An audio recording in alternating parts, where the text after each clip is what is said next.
Show them their inner hero. Bernays was an old-school marketing genius, maybe a bit on the evil side, to brainwash entire populations. He was a cousin of Freud, but if you could get past the evil genius part and study only the genius, we can learn a few things. For example, persuading people is often a long game. Most people need to hear a marketing message at least 6 times before taking action. That's just blatant repetition. But Bernays took the long game to a completely different level. First, get a bunch of people to buy houses in the suburbs, but make sure to sell them houses that all have a little bit of extra space.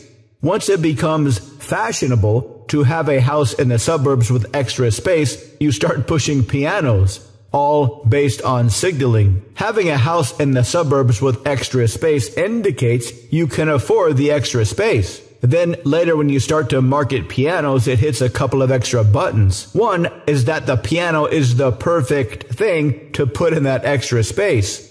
2, it screams elite status. You can't afford a big house. You can't afford a piano. You can afford the time to learn to play the piano. You aren't like those factory roughnecks without any class. You are cultured. You appreciate the finer things in life. If you understand human nature, you can pretty much get anybody to do anything. Lucky for us, human nature is pretty easy to understand, but it's not quite so simple. Many people get caught up in their own egos. Dale Carnegie teaches that you can get anybody to do anything so long as they believe it was their idea. This is the hard part. Our ego very much wants us to remind them that it was really our idea. This is a hard habit to break. This is why one of the easiest forms of persuasion is the written form. To write a sales page that tells a story.